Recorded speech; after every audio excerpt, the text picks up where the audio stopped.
The espresso machine hissed angrily behind me, its steam rising in ghostly tendrils that mirrored my exhaustion. My fingers ached as I balanced 3 plates along my forearm, a skill perfected over 2 years at Bella Nota, the only upscale Italian restaurant in our otherwise forgettable town. The weight of the porcelain threatened to snap my wrist as I navigated between tables, the scent of garlic and truffle oil hanging in the air. "Table 7 needs their check, Sophia." Marco, the floor manager, barked without looking up from his phone. Always demanding, never appreciating. I nodded silently, tucking a strand of chestnut hair behind my ear. My double shift had stretched to 12 hours, and the soles of my feet burned inside shoes 1 size too small. A thrift store necessity after my car repair last month drained what little savings I'd accumulated. The restaurant hummed with Thursday night chatter, wealthy patrons whose dinner bills exceeded my daily wages, clinking crystal glasses of wines, whose names I practiced pronouncing alone in my apartment. "Right away," I murmured, though Marco had already turned away, uninterested in my acknowledgement. I'd become good at this, being invisible. After Dad died 3 years ago, leaving me with medical bills and half-finished college credits, I'd learned to move through spaces without disrupting them, to serve without being seen. Tonight was no different, except for the growing ache behind my eyes that threatened to become a full-blown migraine. The front door chimed, and a gust of October air swept through the restaurant. I didn't look up. Marco would seat them, and I'd be assigned their table if they landed in my section. I was arranging silverware when I felt it. A strange shift in the atmosphere, like the air pressure dropping before a storm. Voices lowered. Conversations paused. I glanced up. 3 men stood at the entrance. 2 were broad-shouldered with impassive faces, scanning the room with mechanical precision. But it was the man between them who commanded the space without effort, tall with an athletic build beneath what I instantly recognized as a bespoke suit. Italian cut, charcoal gray, no off-the-rack imperfections. His dark hair was swept back from features that belonged on a Renaissance sculpture, all sharp angles and perfect proportions. Even from across the room, I could see eyes the color of expensive whiskey. He didn't look around like someone deciding where to eat. He looked around like someone who already owned everything in his vision. Marco nearly tripped over himself rushing to greet them. His obsequious smile, reserved for the wealthiest patrons, stretched across his face as he bowed slightly. Words were exchanged, too low for me to hear, but I saw Marco's hand gesture toward the private dining room in the back. "Sophia!" His voice sliced through my observation. "Private room now." My stomach nodded. The private room meant important guests, which meant one mistake could cost me my job, and I couldn't lose this job, not with rent due next week. I hurried to the back, grabbing fresh linens and our reserve glassware, the kind we kept for guests who could tell the difference. The private dining room was intimate, with just 1 table, amber lighting, and a window that overlooked the small garden with its twinkling string lights. I worked quickly, setting places for 3, polishing each glass until it gleamed. When they entered, I kept my eyes lowered, reciting the specials with practiced precision. The 2 larger men sat facing the door, their posture rigid. The third, their leader, clearly, took the seat facing the window, though I noticed his reflection was still angled to see the entrance. "And what would you recommend?" His voice was a surprise, deep but gentle, Italian accent subtle but unmistakable, like velvet brushed against skin. I looked up, startled by the direct question. Most wealthy patrons asked what was most expensive, not what I would choose. His eyes locked with mine, and something electric shot through me. Those eyes didn't just look, they evaluated, measured, saw. For the first time in years, I felt truly seen, and the sensation was terrifying. "The osso buco," I managed, my voice steadier than I felt. "Chef makes it the traditional way, with saffron risotto." The corner of his mouth lifted slightly. Not quite a smile, but an acknowledgement. "Then that's what I'll have," I nodded, gathering the menus. As I turned to leave, I felt his gaze lingering on my back, leaving heat in its wake. The evening progressed with a strange tension. I moved between the private room and my other tables, hyper-aware whenever I entered his presence. He barely spoke, letting his companions order wine and handle conversation with an unseen caller. But each time I approached, his attention shifted entirely to me, as though nothing else in the room existed. When I delivered their main courses, one of his companions received a call. The conversation was rapid Italian, too quick and colloquial for my 2 semesters of college language courses to follow. But the shift in atmosphere was immediate. The man who'd taken the call muttered something to the boss, whose expression hardened into something cold and dangerous. He nodded once, then spoke in English, perhaps for my benefit as I arranged their plates. "Tell Russo we'll meet as planned. Nothing has changed." I pretended not to hear, but when I reached for his water glass to refill it, his fingers brushed against mine. Deliberately, I was certain. The contact sent a jolt of electricity up my arm. His skin was warm, the back of his hand marked by a thin white scar. "Grazie, Sophia," he said softly, my name sounding different in his mouth. Something precious rather than ordinary. How did he know my name? I hadn't introduced myself, just recited specials and taken orders. Then I remembered the small nameplate pinned to my black shirt, of course. The private dining room had its own exit to the parking lot, a feature that wealthy patrons appreciated for discretion. When they finally departed 2 hours later, leaving a tip that equaled 2 weeks of my salary, I exhaled for what felt like the first time all night. The restaurant closed at 11, and by midnight, I was finally walking to my apartment 6 blocks away. The October air had turned bitter, and I wrapped my thin jacket tighter around my body, cursing myself for not budgeting for a warmer coat. Streetlights cast long shadows as my steps echoed against brick buildings and darkened shop windows. I was 3 blocks from home when I heard it. The squeal of tires against asphalt, angry voices growing louder. I quickened my pace, keeping my head down. Whatever was happening, I wanted no part of it. But as I passed a narrow alley between a closed bakery and a tailor's shop, a gunshot cracked through the night. I froze, heart hammering against my ribs. "You think Castellano will let this stand?" A voice snarled from the darkness. "You're dead already!" Another shot, closer this time. Instinct told me to run, but before I could move, someone staggered from the alley, clutching their side. Blood seeped between their fingers, black in the dim light. It was him, the man from the restaurant. His perfect suit was torn, his face contorted with pain. Behind him, shadows moved in the alley, advancing. Our eyes met, and recognition flashed across his face. "Run," he commanded, voice strained but authoritative. I should have. Every rational thought screamed at me to flee, to save myself from whatever dangerous game I'd stumbled into. But something else, something deeper and far less logical, took control. Instead of running away, I ran toward him.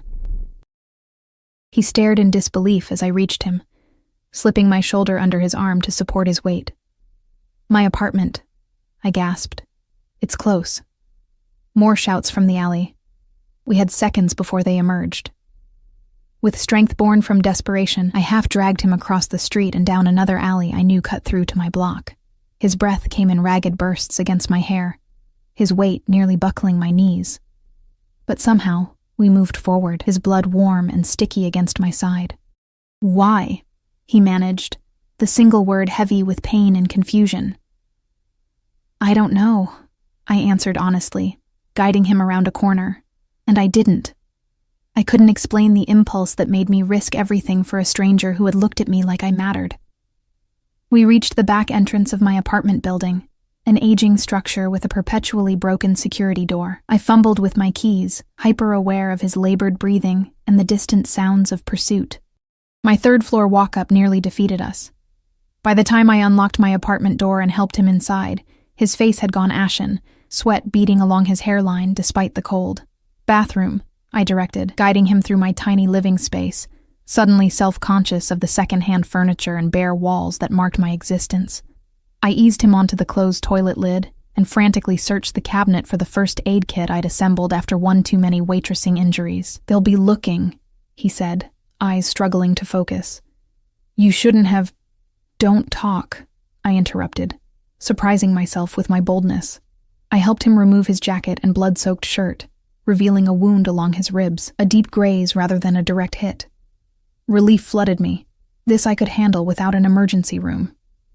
As I cleaned the wound, my hand steady despite my racing thoughts, I finally asked the question, "Who are you?" His eyes, clearer now, focused entirely on my face, studied me for a long moment before he answered.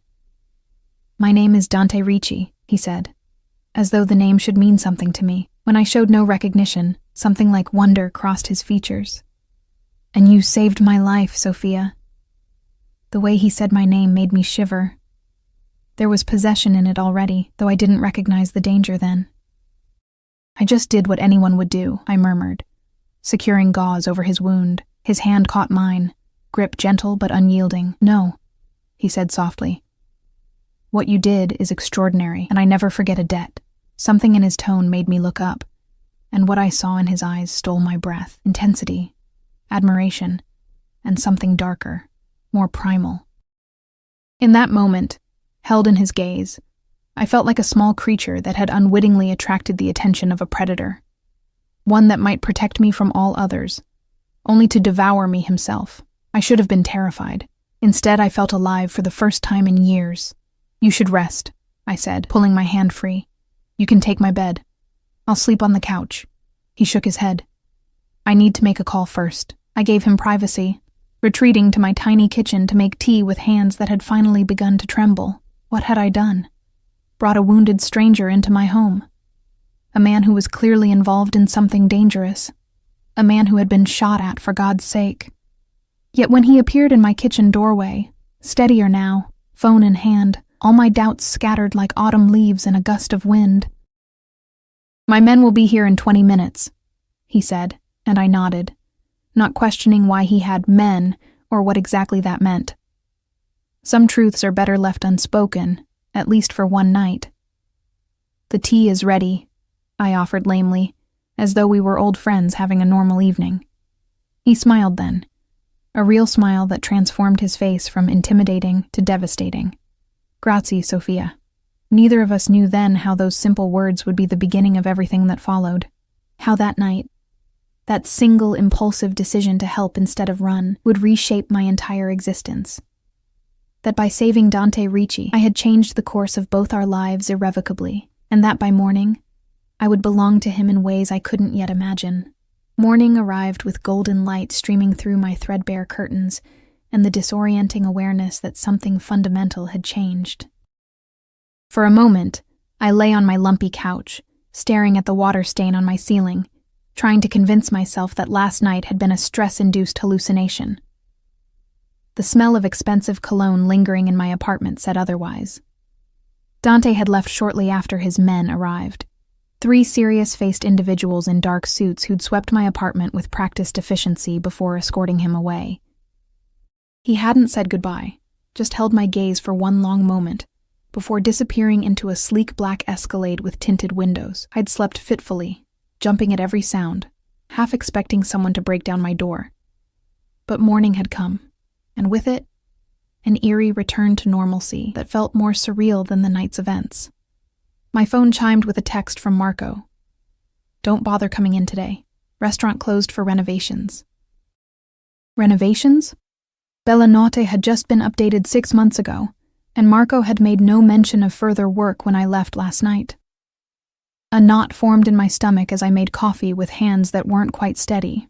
A knock at my door made me freeze, coffee mug suspended halfway to my lips. No one ever visited me. I had few friends in this city, and those I did have never dropped by unannounced. Heart racing, I approached the door, peering through the peephole. A young woman stood in the hallway, holding a large white box. She wore a crisp uniform I didn't recognize, her posture professional and patient. I opened the door cautiously, chain still in place. "Miss Sophia Calloway?" she asked, her voice briskly efficient. I nodded, wondering how she knew my full name when I only wore Sophia on my nameplate at work. "Delivery for you." She extended the box through the narrow opening. "The car is waiting downstairs when you're ready." "Car? What car?" "I didn't order anything, and I'm not expecting—" "Mr. Ricci sends his regards," she interrupted smoothly. "He's requested your presence for lunch. The car will wait as long as necessary, but he hoped you might be available at noon." My mouth went dry. "Mr. Ricci?" Her expression remained neutral, but something like sympathy flickered in her eyes. "I suggest you open the box, Miss Calloway." After she departed, I carried the box to my kitchen table, lifting the lid with trembling fingers. Nestled in tissue paper lay a dress of deep emerald silk that shimmered like water when I lifted it. Beneath it, a pair of Italian leather heels that would have cost 2 months of my salary. A small cream-colored card bore a handwritten note in elegant script, a small token of gratitude. "Please join me. Dr." I sank into a chair, running my fingers over the luxurious fabric. The last time I'd worn something so beautiful was at my father's funeral. A black dress my aunt had lent me because I'd owned nothing appropriate. Part of me wanted to pack the dress away, call work, and pretend none of this had happened. Go back to being invisible Sophia, struggling but safe in her predictability. But another part, a part I barely recognized, wanted to step into whatever door had opened last night. To be seen again the way Dante Ricci had seen me. At 11:55, I stood on the curb outside my building, the emerald dress fitting as though it had been custom-made for my body. A black Mercedes with tinted windows idled at the curb, the driver stepping out immediately to open the rear door. "Miss Calloway," he acknowledged with a slight bow. The car's interior smelled of leather and subtle cologne, the same scent that had lingered in my apartment. As we glided through the city streets, I watched familiar buildings pass by, feeling like a stranger in my own life. We drove to the outskirts of the city, eventually turning onto a private road that wound through manicured grounds before reaching a modernist mansion of glass and stone. Security cameras tracked our approach, and I noticed men positioned discreetly around the property, their vigilance obvious to my now alert eyes. The driver led me through a soaring entryway into a sunlit terrace overlooking manicured gardens and a crystal blue infinity pool. And there he was, Dante Ricci, standing with his back to me, speaking quietly on a phone, his posture betraying no hint of last night's injury. He turned as though sensing my presence, ending his call abruptly. The impact of his full attention hit me like a physical force. He wore casual clothes today. Dark jeans and a light gray cashmere sweater that somehow looked more expensive than last night's suit. "Sophia," he said, my name still sounding like a precious thing in his mouth. His eyes traveled over me appreciatively. "You look beautiful. Thank you for the dress," I managed, fighting the urge to fidget under his gaze. "You didn't need to." "I wanted to," he interrupted gently. "Please, sit." The table was set for 2, with crystal glasses and silver serving dishes. A uniformed server appeared silently to pour wine and present a selection of antipasti. "How are you feeling?" I asked, gesturing vaguely to his side where the bullet had grazed him. A ghost of a smile touched his lips. "Better, thanks to you." He leaned forward slightly. "Do you know who I am, Sophia?" I shook my head. "You told me your name is Dante Ricci." "Man, that means nothing to you? Should it?" He sat back, something like wonder crossing his features again. "You truly don't know." It wasn't a question this time. "I'm just a waitress," I said, uncomfortably aware of the vast gulf between us. I don't move in circles where I would know important people." "And yet you risked your life for a stranger." His voice had softened, his eyes never leaving my face. "Why?" I looked down at my plate, struggling to articulate what I barely understood myself. I saw someone in trouble, I just reacted. Most people would have run the other way. I'm not most people, I guess. The words came out more defiantly than I'd intended. His smile deepened. "No, you certainly are not." The lunch progressed with Dante asking questions about my life, my childhood in a small town upstate, my father's long illness that had drained our modest savings, my abandoned nursing degree. He listened with an intensity that made each mundane detail of my existence seem fascinating. In turn, he shared little about himself. Born in Naples, raised between Italy and America, now heading family businesses in both countries. He spoke of his mother with reverence, mentioned travels to places I'd only seen in magazines, and skillfully deflected whenever the conversation approached anything too personal. "Your restaurant is closed today," he said casually as dessert was served. I looked up sharply. "How did you know that?" He took a sip of espresso, watching me over the rim of the cup. "I own it now." The fork slipped from my fingers, clattering against fine china. "You..." "What?" I purchased Bella Not this morning. The previous owner was eager to sell. But why? Dante set his cup down deliberately. The men who attacked me last night know I dined there. It wouldn't be safe for anyone associated with the restaurant if ownership remained the same.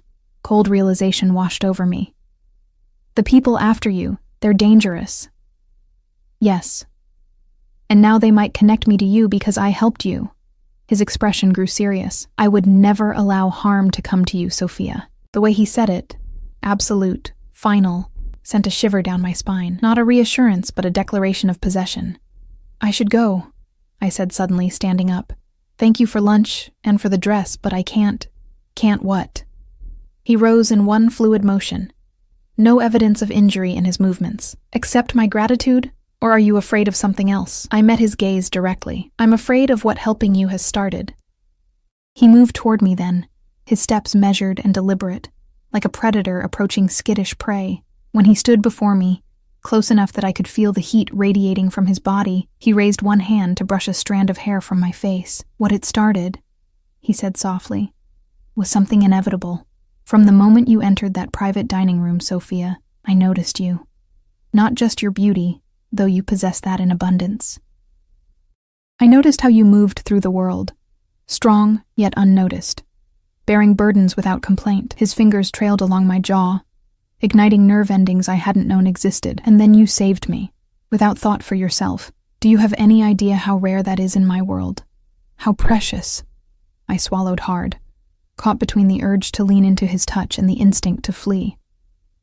What exactly is your world, Dante? Because I get the feeling it's not one I belong in. Something darkened in his eyes. My world is complicated, yes. But you've already stepped into it, whether you intended to or not. A discreet cough interrupted us. One of Dante's men stood at the terrace entrance, his expression apologetic but urgent. A moment, Sophia, Dante said, stepping away. They spoke in rapid Italian, too low for me to hear. I watched Dante's posture change subtly, the casual demeanor hardening into something more commanding, more dangerous. When he turned back to me, his expression had shifted, a decision clearly made. I need to attend to something, he said. All business now. Antonio will drive you home. Dante, I began, not sure what I wanted to say, only certain that I couldn't simply return to my life as though none of this had happened. He moved closer again, this time taking my hand in his. I'll come to you tonight, he promised, his thumb brushing over my knuckles. There are things we need to discuss. The drive back to my apartment was silent, my mind racing with questions I was afraid to ask. Antonio escorted me to my door, his vigilance making it clear he wasn't just a driver, but a bodyguard. Mr. Ricci values your safety above all else, Miss Calloway, he said before departing, the statement carrying weight beyond its simple words. Alone in my apartment, I changed out of the beautiful dress, carefully hanging it in my closet beside my shabby everyday clothes. The contrast was jarring, like my life had been before yesterday, and whatever it was becoming now. I tried to distract myself with mundane tasks, but every sound from the hallway made me jump, anticipating Dante's arrival. By evening, my nerves were stretched thin, questions multiplying with each passing hour. Who exactly was Dante Ricci? What kind of family business involved bullets and black Escalades? And most importantly, what did he want from me? As darkness fell, I stood at my window, watching the street below, feeling the weight of invisible eyes. Whether they belonged to Dante's men or those who hunted him, I couldn't tell. But one thing was becoming increasingly clear. By saving Dante Ricci's life, I had irrevocably entangled my own with his. And there would be no going back to the invisible existence I'd known before. Night had fully descended when 3 sharp knocks sounded at my door. I'd been perched on the edge of my sofa for hours, alternating between anxiety and a strange, electric anticipation. The sound still made me jump. Through the peephole, I saw Dante standing alone in the hallway, his powerful frame filling the narrow space. No bodyguards visible, though I suspected they weren't far away. He'd changed into a black sweater and dark pants, casual, yet immaculate. In one hand, he held a small leather briefcase. I opened the door, sudden shyness washing over me. The intimacy of him standing at the threshold of my humble apartment felt more invasive than when I dragged his bleeding body through it the night before. "May I come in?" he asked formally, as though we were strangers. I stepped aside, acutely aware of my worn jeans and simple blouse, of everything in my apartment that screamed of my financial struggles.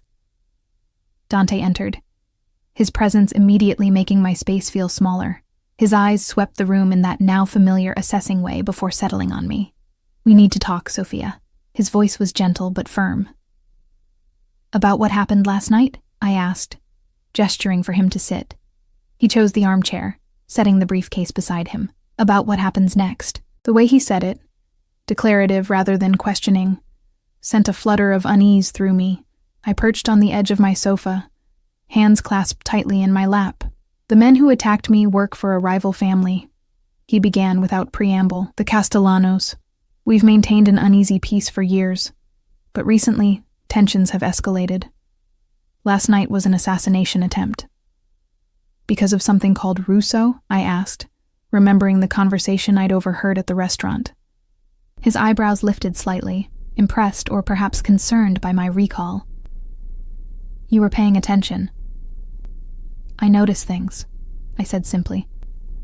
"It's how I've survived." Something softened in his expression. "Yes, Russo is a complication, a former associate who's playing both sides. I was meeting him to resolve the situation when I was ambushed." I took a deep breath.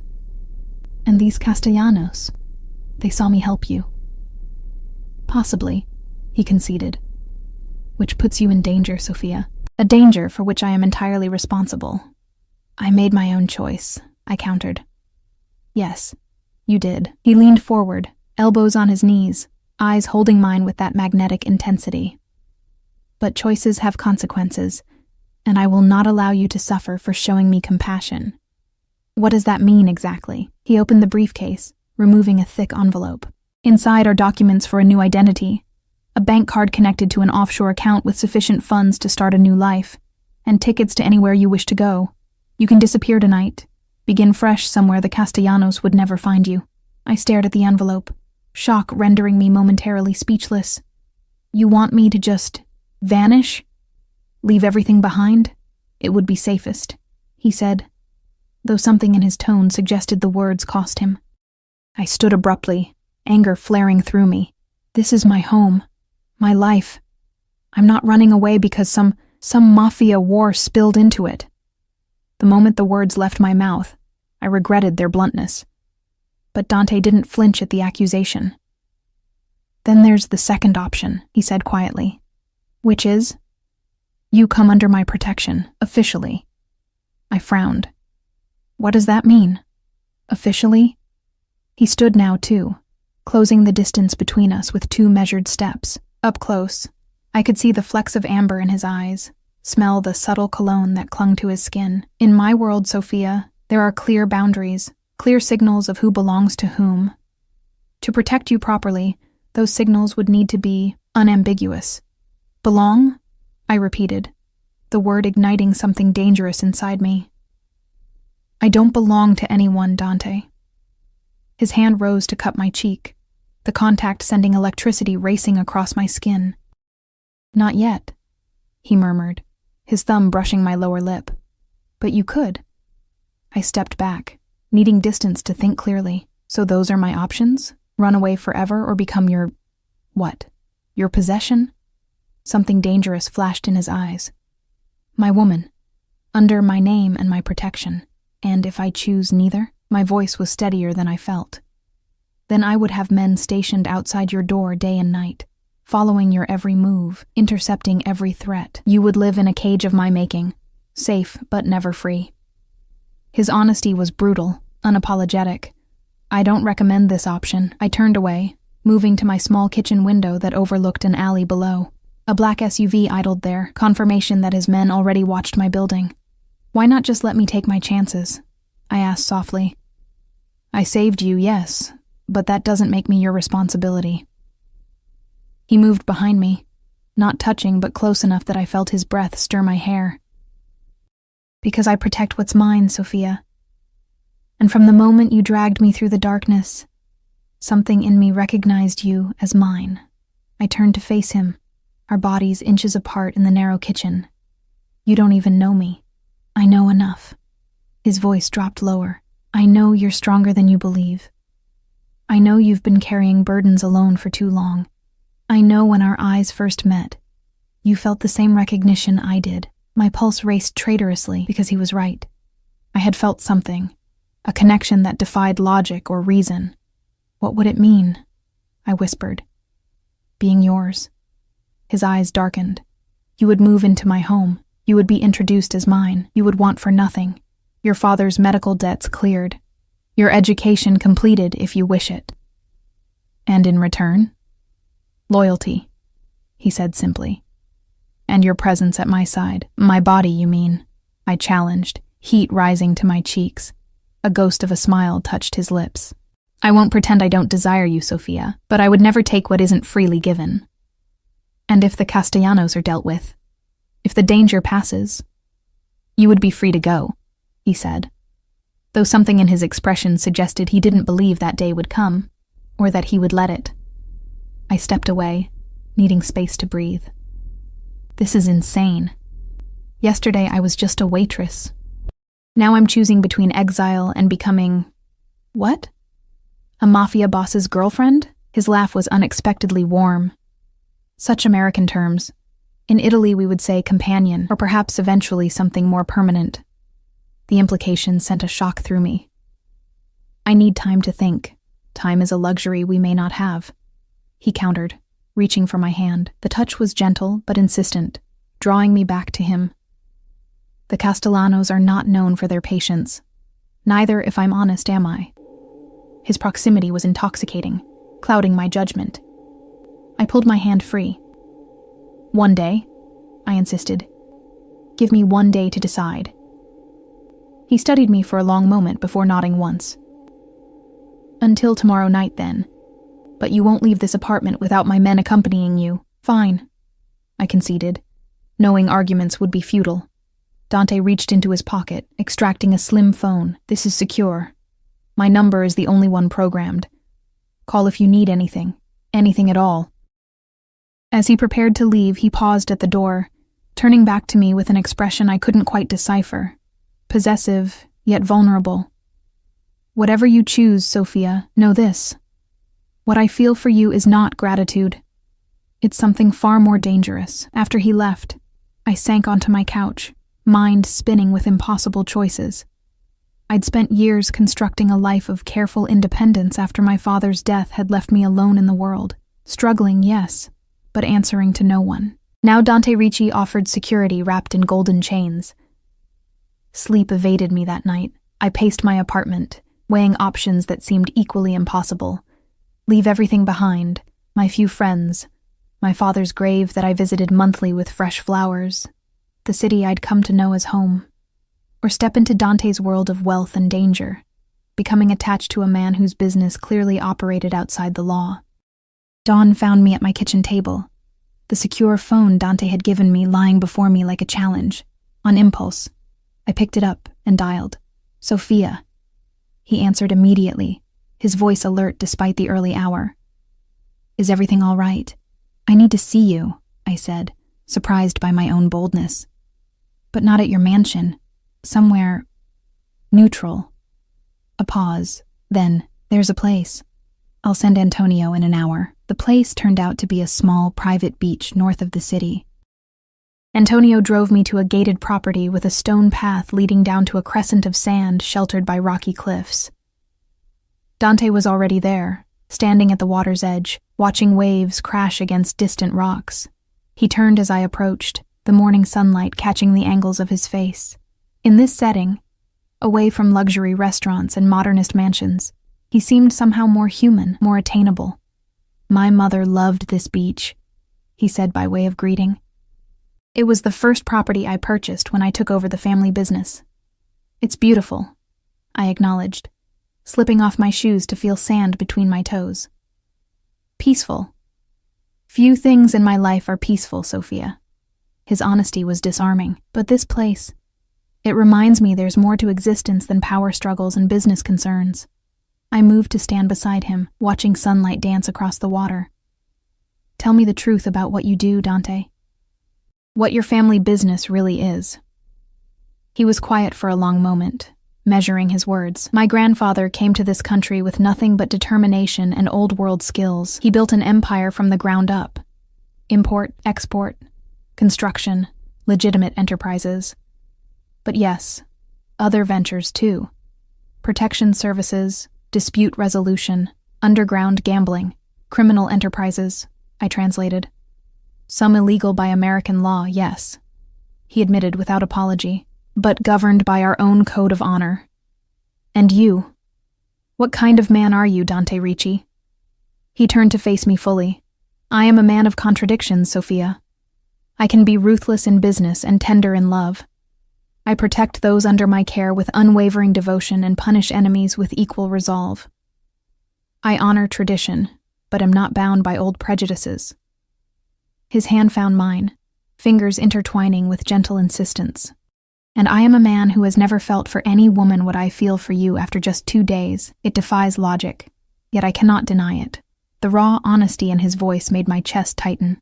I'm afraid, I confessed. Not just of the danger, but of losing myself in you. His free hand rose to brush hair from my face. I don't want to change who you are, Sophia. Your spirit, your compassion.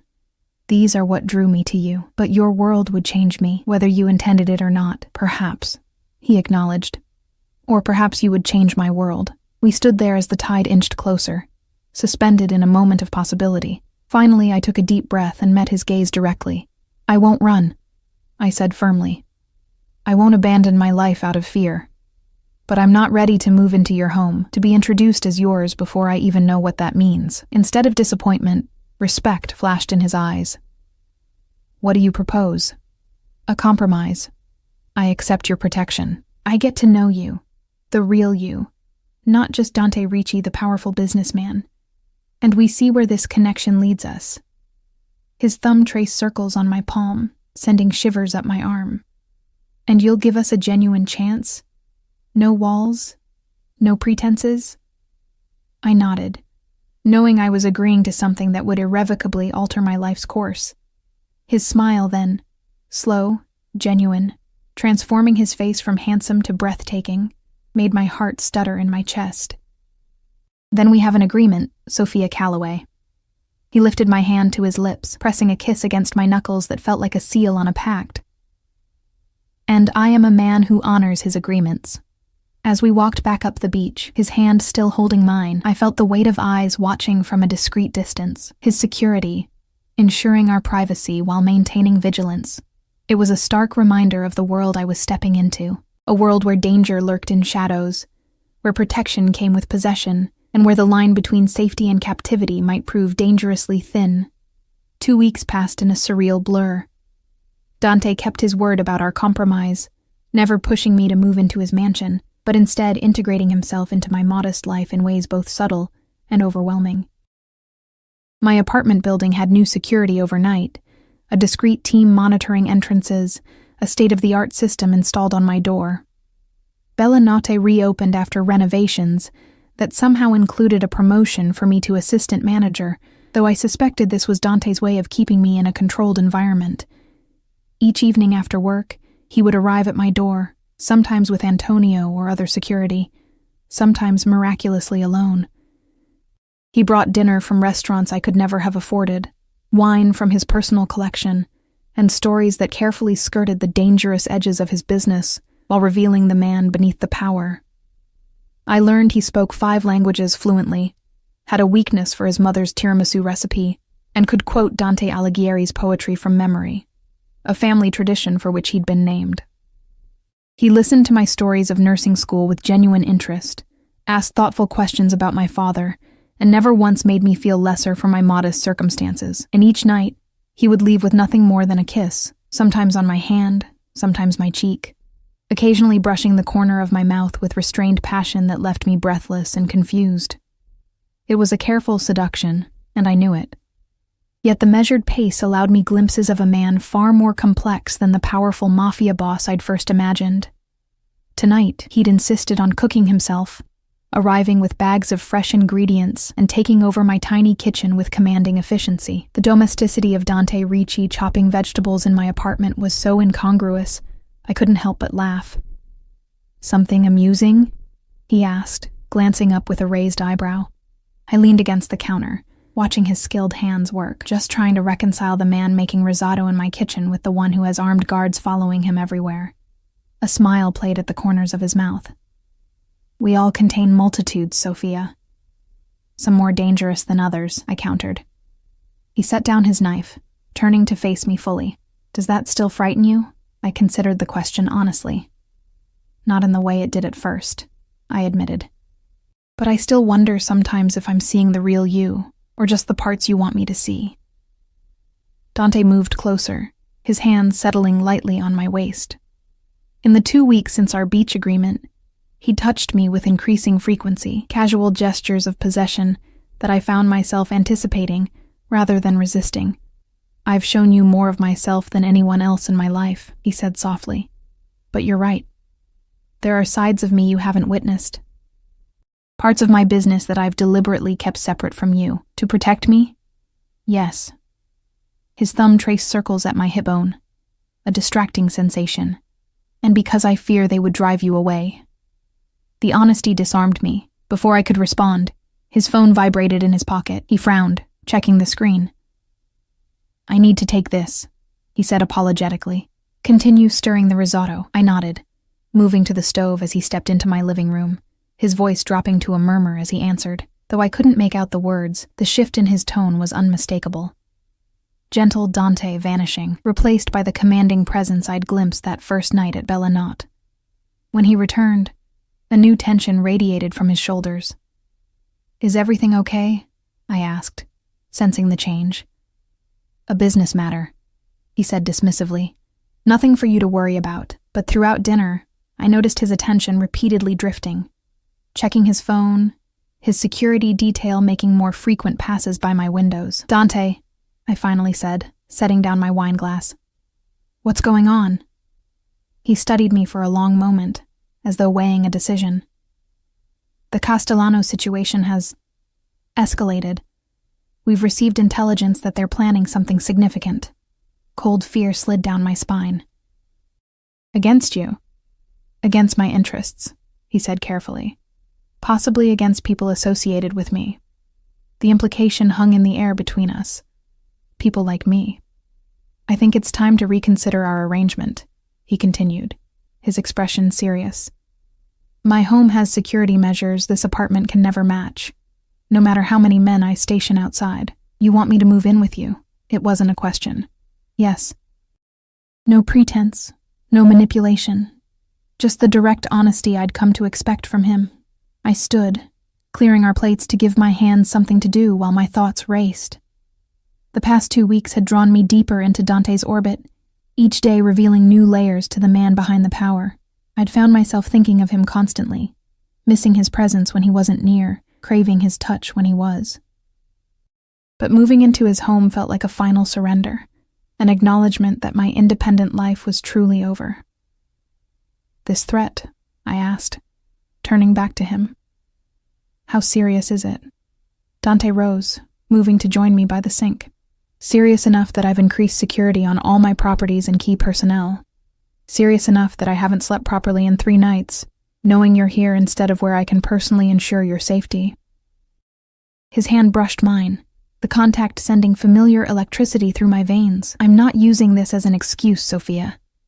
If I could keep you safe here, I would honor our original agreement." I looked up at him, searching his face for deception, but finding only genuine concern. "When would you want me to move?" "Tonight, ideally." At my startled expression, he continued, "My men could pack whatever you need while we finish dinner. We'd be at my estate within the hour. That's very sudden." His fingers interlaced with mine. "The luxury of time is not something we have."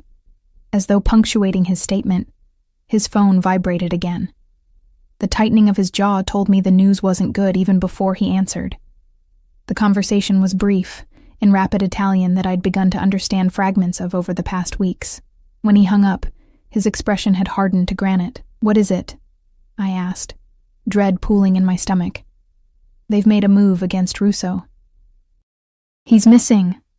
I frowned, trying to piece together implications from the fragments Dante had shared over our weeks together. "He's the one who was working with both families? The complication?" Dante nodded, impressed as always by my attention to detail. "If they have him, they have information that could compromise several of my operations, and potentially information about you." That last part hit me like a physical blow. "About me? Why would he know anything about me?" Dante's expression turned apologetic. "Because I've had men watching you since before the night of the attack. Russo was heading that security detail." I stepped back, shock and betrayal washing over me. "You were having me watched? Before we even met?" He didn't flinch from my anger. "Yes." "Why?" My voice had risen despite myself. "I was nobody to you then, because I noticed you the moment I walked into Bella Notte," he said quietly, "and I make a point of knowing everything about anyone who captures my interest." The revelation should have terrified me. This powerful man had been observing me, investigating me, long before our paths officially crossed. Instead, I felt a confused mixture of indignation and a strange heated thrill at having been seen so completely. "What exactly did you find out about me?" I demanded. "That you visit your father's grave on the 10th of every month with white lilies. That you volunteer at the free clinic on Sundays despite your exhausting work schedule. That you send money to your aunt in Rochester even when you can barely make rent."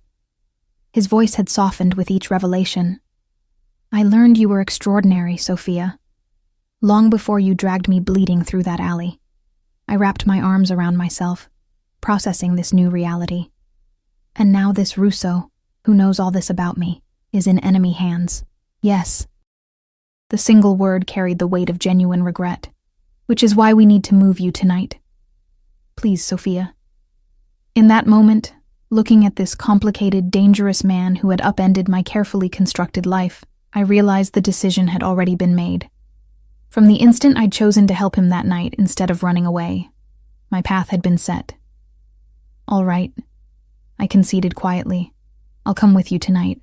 Relief transformed his face, vulnerability breaking through his controlled exterior. He closed the distance between us, one hand cupping my cheek with surprising gentleness. "I will keep you safe," he promised, his eyes holding mine with fierce intensity. "Whatever it costs." His thumb traced my lower lip, a gesture that had become familiar yet still sent heat cascading through me. When he leaned in, I met him halfway, our lips connecting in a kiss that ignited something primal and consuming. Unlike the restrained gestures of the past weeks, this kiss held nothing back. His arms encircled me completely, drawing me against the solid wall of his chest as his mouth claimed mine with passionate possession. I responded with equal fervor, weeks of tension and attraction culminating in a moment of surrender. When we finally broke apart, both breathless, his forehead rested against mine. "I've wanted to do that since I first saw you," he confessed. "What took you so long?" I asked, surprising myself with my boldness. A genuine smile spread across his face, transforming his features.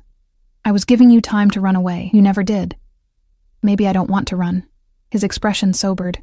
Even knowing the danger, the complications of my life, I thought of my existence before him. The endless struggle, the loneliness, the feeling of moving through life unseen. Then I thought of these past 2 weeks, of being truly seen, valued, protected in a way I hadn't experienced since my father's death. "I'm choosing this," I said firmly.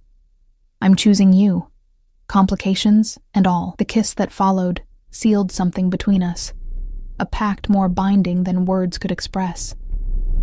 When Antonio and 2 other security men arrived to pack my belongings, Dante kept me close, his hand rarely leaving mine, as I indicated what to take and what to leave. The drive to his estate passed in charged silence, his thumb tracing patterns on my palm that spoke of promises yet to be fulfilled. As we passed through the imposing security gates, I felt a distinct shift, crossing a threshold into a world I still only partially understood. The mansion was quiet at this late hour, staff appearing briefly to take my modest luggage before disappearing with practiced discretion. Dante led me through soaring halls to a wing I hadn't seen during my previous visit. "These are my private quarters," he explained, opening double doors to reveal a spacious suite decorated in tasteful masculinity, dark woods, leather furniture, and expansive windows overlooking moonlit gardens. "You'll stay here tonight," he continued, gesturing to a connecting door. "Your rooms are through there.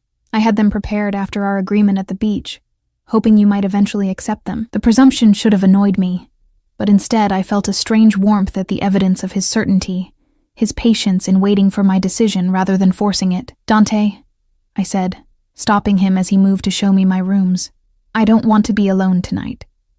His eyes darkened, desire plainly visible. "Sophia." "I know what I'm asking," I continued, stepping closer. "I'm not afraid anymore. Not of you. Not of what's between us." His hand cupped my face, thumb caressing my cheek. "Once you truly become mine, there's no going back. Are you certain that's what you want?" In answer, I rose on tiptoes, pressing my lips to his in clear invitation. In one fluid motion, he lifted me into his arms, carrying me toward the massive bed that dominated the far wall of his suite. As he laid me gently on cool sheets, his body following mine down, I knew with absolute certainty that my life had irreversibly changed. For better or worse, I belonged to Dante Ricci now, and he to me. Morning light filtered through floor-to-ceiling windows, caressing my skin like a whispered promise. I stirred slowly, momentarily disoriented by unfamiliar silk sheets and the weight of a muscular arm draped possessively across my waist. The events of the previous night flooded back in a rush of sensation, Dante's hands memorizing every inch of my body, his whispered Italian endearments against my skin, the exquisite way he'd claimed me as his own. I shifted carefully to look at him, struck by how different he appeared in sleep. The perpetual vigilance softened, the hard lines of power temporarily erased. In repose, I could see traces of the boy he must have been before responsibility and danger shaped him into the man who commanded fear and respect in equal measure. As though sensing my gaze, his eyes opened, instantly alert. The arm around my waist tightened, drawing me closer to his warmth. "You're still here," he murmured, satisfaction evident in his voice. "Where else would I be?" I asked, tracing the defined edge of his jaw with my fingertips. His expression grew serious. "I half expected to wake and find you'd changed your mind, fled in the night. Is that what usually happens?" The question escaped before I could consider its implications. Dante's thumb traced lazy circles on my bare hip. "There's nothing usual about this, Sophia. About us." He pressed a kiss to my forehead. "I've never brought a woman into my private quarters before. Never woken with someone in this bed." The admission stunned me into silence. I'd assumed, given his power and magnetism, that there had been many women before me.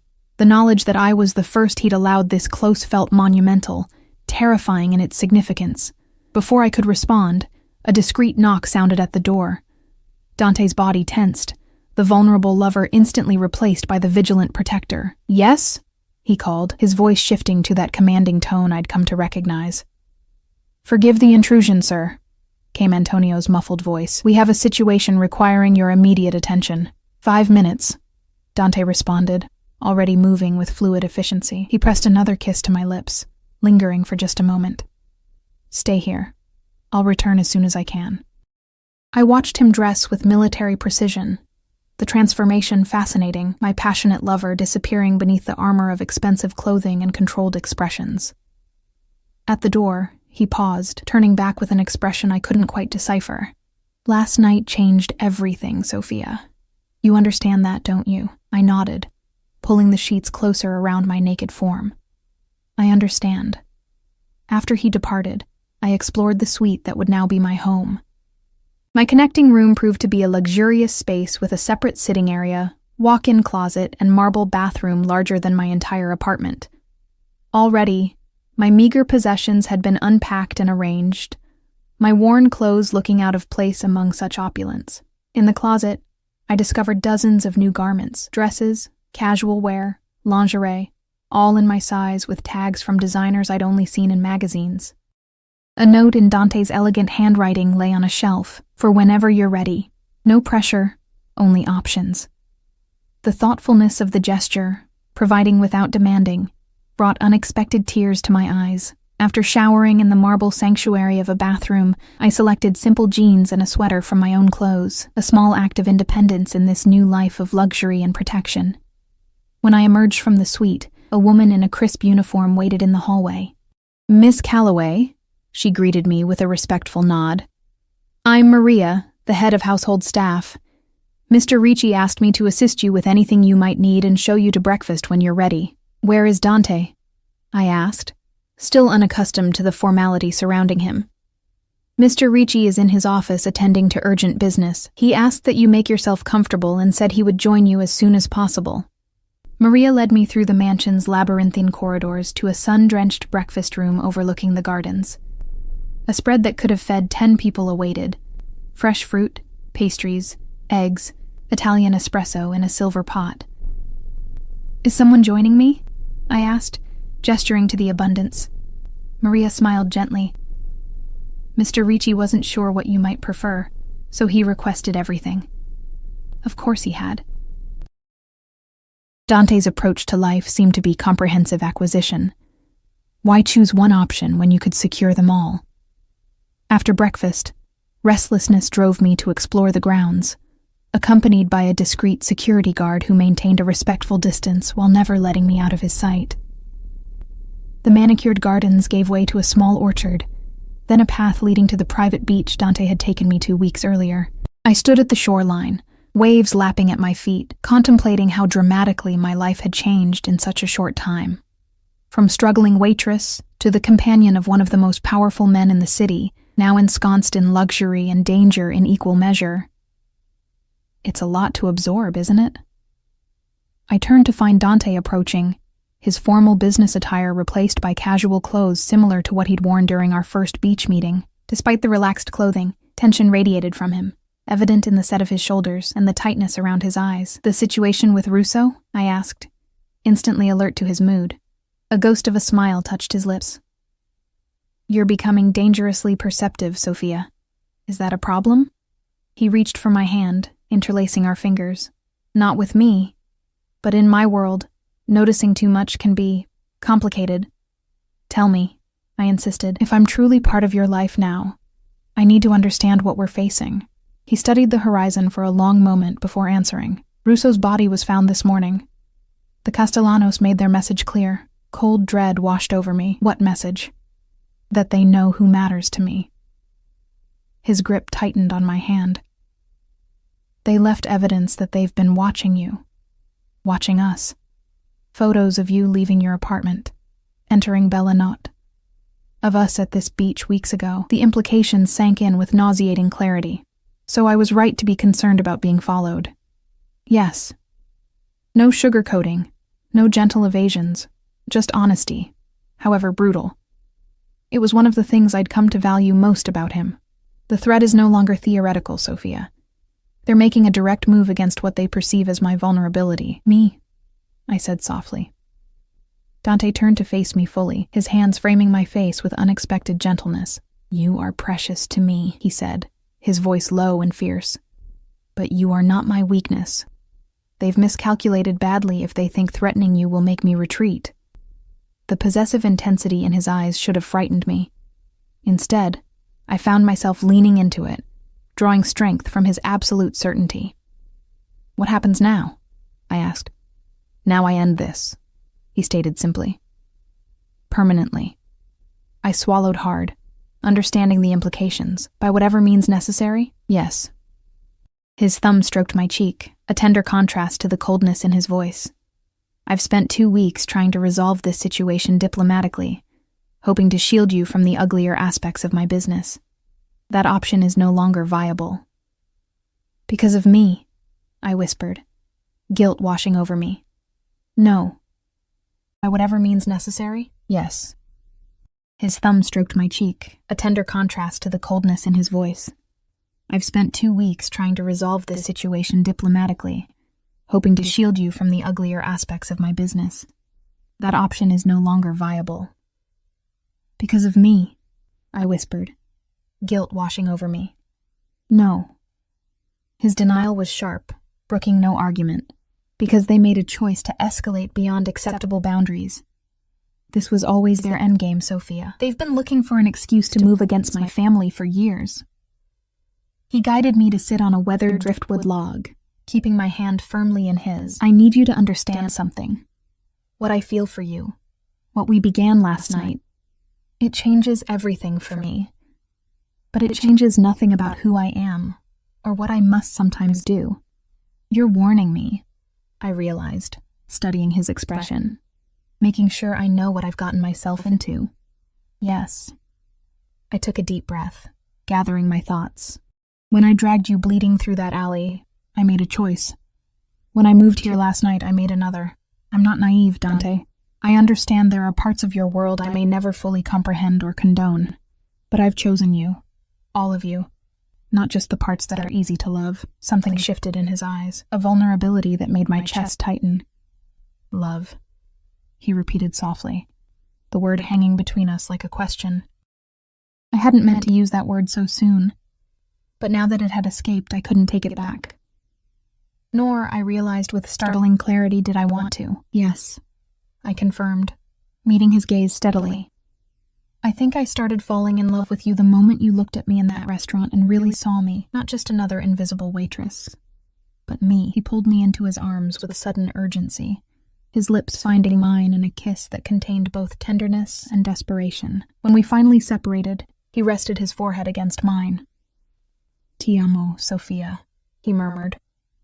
I have never said those words to another woman. I will never say them to anyone but you. The declaration hung between us, weightier than any formal commitment. In that moment, with the ocean crashing nearby and the shadow of danger looming on the horizon, we forged something unbreakable. What happens next? I asked, practical concerns reasserting themselves. His expression hardened, the lover once again giving way to the strategist. You stay here under maximum security. I handle the Castellanos. And afterward? A smile touched his lips. Afterward, we build a life, on our terms. Our terms, I repeated, liking the sound of it. We walked back to the mansion hand in hand, the weight of unspoken promises between us. At the entrance, Antonio waited with barely concealed urgency. Everything is in place, sir, he reported. The meeting is set for midnight. Dante nodded, his demeanor shifting subtly. Have Giuseppe bring the car around, and double the security detail here. No one enters or leaves without my direct authorization. He turned to me, his expression softening fractionally. I need to go. This ends tonight. Fear clutched at my heart, but I forced it down. This was his world, and I had chosen to be part of it. Be careful, I said simply. Always. He pressed a kiss to my forehead. Wait for me in our rooms. I'll come to you when it's done. The hours that followed were the longest of my life. I paced the suite, too anxious to eat the dinner Maria brought, too restless to sleep despite my body's exhaustion.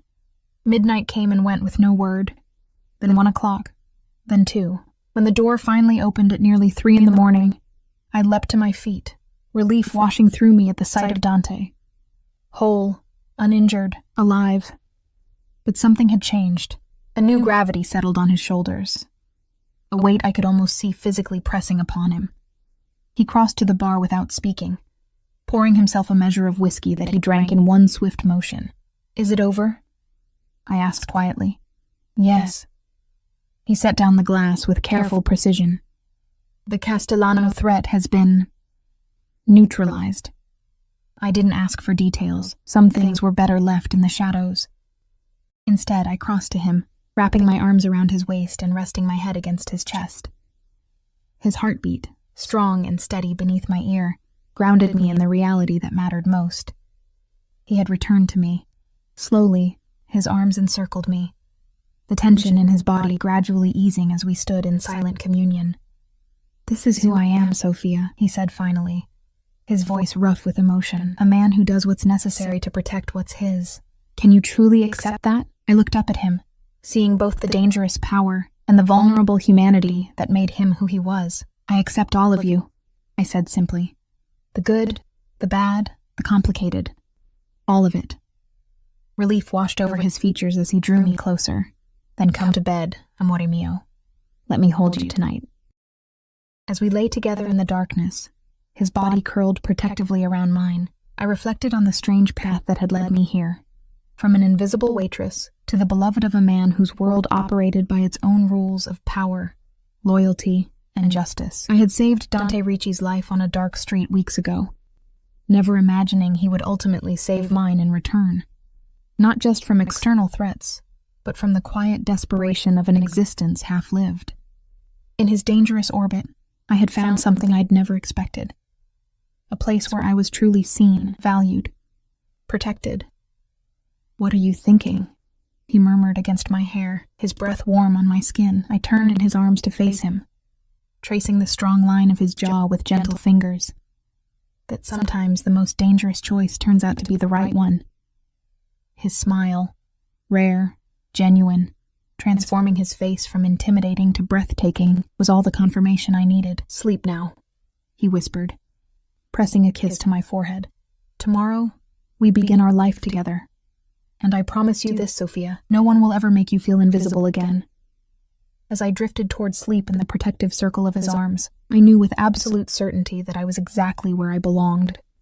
The path ahead might be complicated, dangerous, unconventional, but it was ours, and I wouldn't